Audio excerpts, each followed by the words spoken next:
Shalom saudara terkasih dalam Tuhan Yesus Kristus, senang kembali berjumpa dengan saudara semua.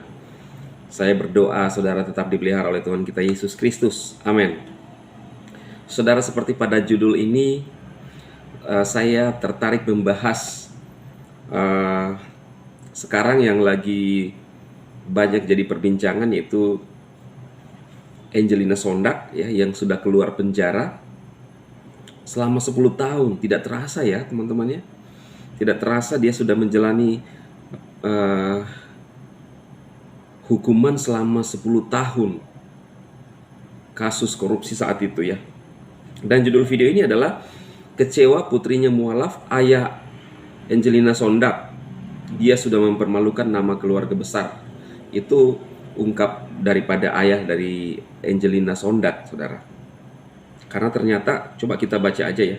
Saya bacakan dikutip dari Hobbs ID ya. Saya ikutkan linknya di deskripsi video ini, saudara. Lucky Sondak, ayah Angelina Sondak, menjelaskan 3 hal yang membuatnya kecewa terhadap sang putri.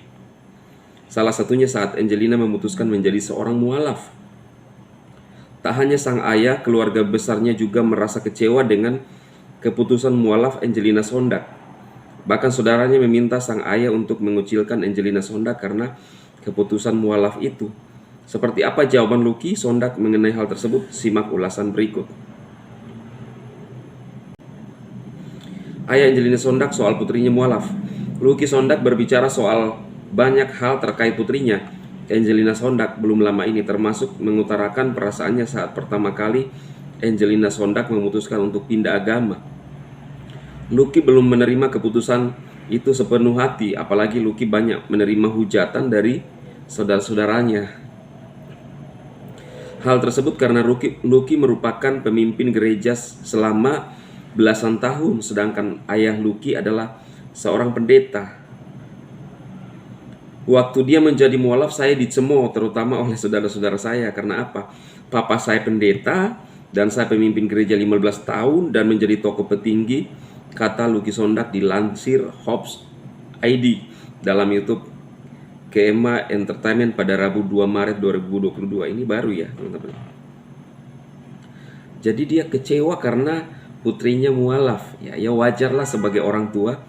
Dan ini pun kadang-kadang terjadi dengan yang sebaliknya ya. Misalnya ada orang muslim yang jadi murtadin, sama. Oleh karena itu, Lucky memaklumi perlakuan saudara-saudaranya terhadap keputusan pindah agama Angelina Sondak. Wajar dong kalau mereka marah ke saya, termasuk saudara-saudara saya. Lalu saudara-saudara saya sebagian mengatakan, kucilkan saja dia, jangan lagi anggap dia saudara kita, ujarnya. Bahkan tak sedikit juga anggap keluarga besar yang lain meminta Lucky untuk mengucilkan artis 44 tahun tersebut. Ya, ini benar saya bicara kebenaran. Dia sudah mempermalukan nama keluarga besar kita, itu saya dongkol, tuturnya.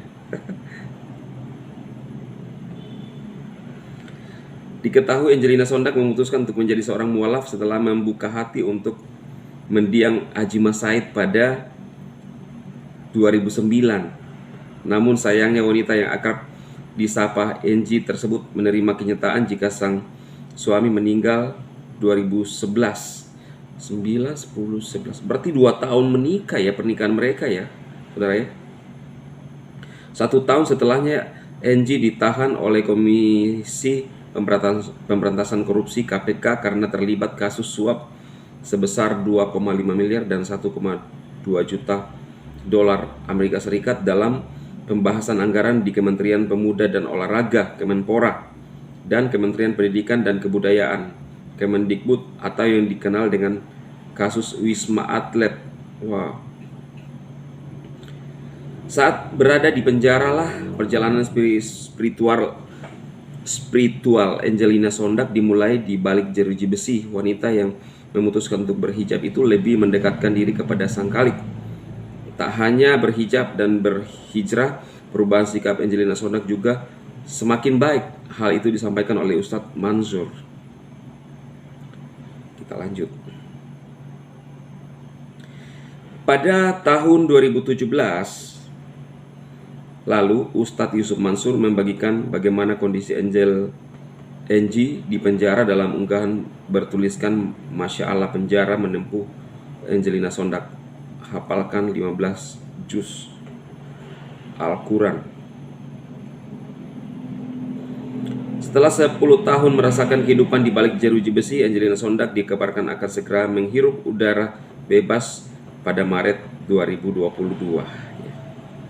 Nah, ini saudara, kekecewaan yang diungkapkan oleh ayah daripada Angie, yaitu Pak Lucky, yang kecewa karena putrinya mualaf, pindah keyakinan. Karena ternyata dia adalah pemimpin gereja, ya, 15 tahun. Kemudian ayahnya juga seorang pendeta, jadi kakek daripada Angie pendeta, saudara ya. Inilah yang membuat kecewa, ya. Ya sebagai orang tua wajar lah, dan siapapun itu. Nah, saya ingin menyampaikan satu kebenaran firman Tuhan, ya. Dan ini mungkin juga merupakan satu kekecewaan daripada orang tua daripada Angie, karena meninggalkan yang menurut iman Kristen bahwa di dalam Kristuslah kita diselamatkan, ya saudara ya. Kita lihat di dalam Kisah 4 ayat 12. Dan keselamatan tidak ada di dalam siapapun juga selain di dalam Dia. Sebab di bawah kolong langit ini tidak ada nama lain yang diberikan kepada manusia yang olehnya kita dapat diselamatkan, ya. Jadi firman Tuhan ini jelas kepada kita semua bahwa keselamatan itu hanya di dalam siapa? Di dalam Dia. Dia itu siapa? Yaitu Yesus. Yohanes 3:16. Karena begitu besar kasih Elohim kepada dunia ini, sehingga Ia telah mengaruniakan anaknya yang tunggal, itu Yesus Kristus, supaya setiap orang yang percaya kepada Dia beroleh hidup yang kekal.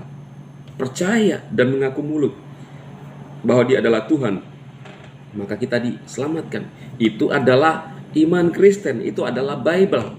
Itu sebabnya ya kemungkinan besar kekecewaan daripada Bapak Lucky, ya, orang tua daripada Angie, hal ini yang dia pahami karena apa?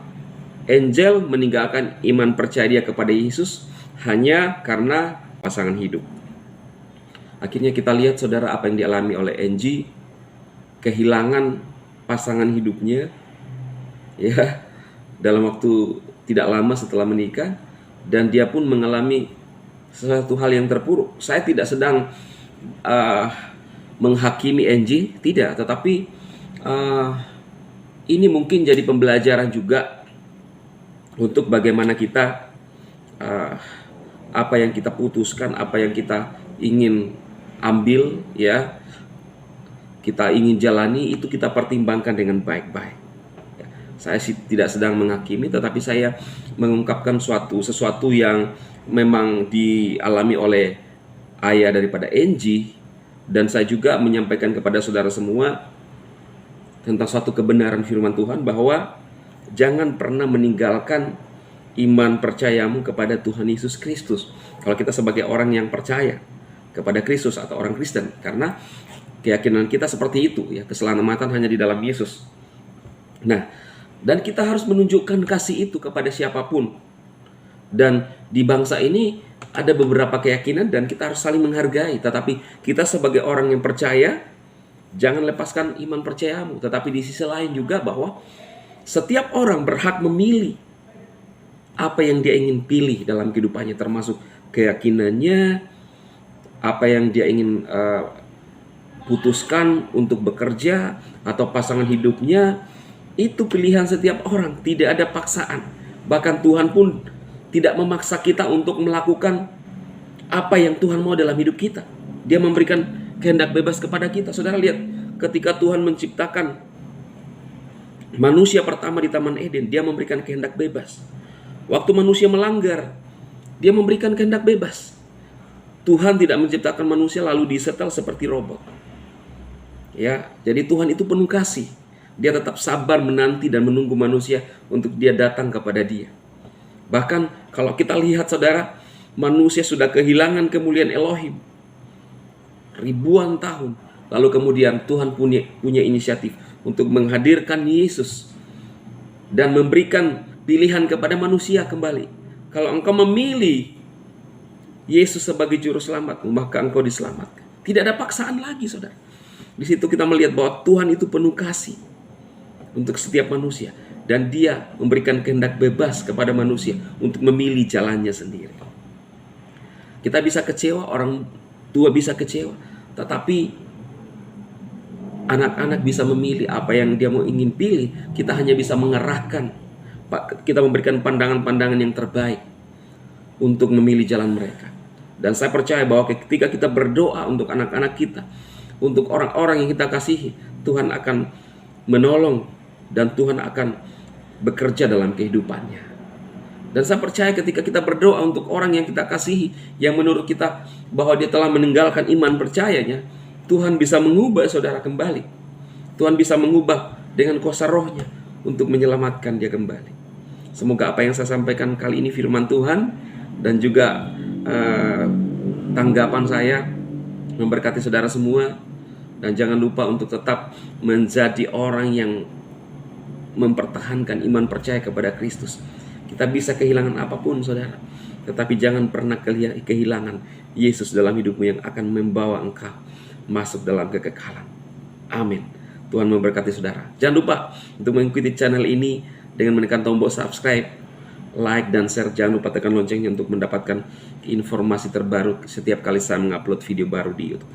Terima kasih saudaraku, Tuhan memberkati semua. Amin, amin, amin.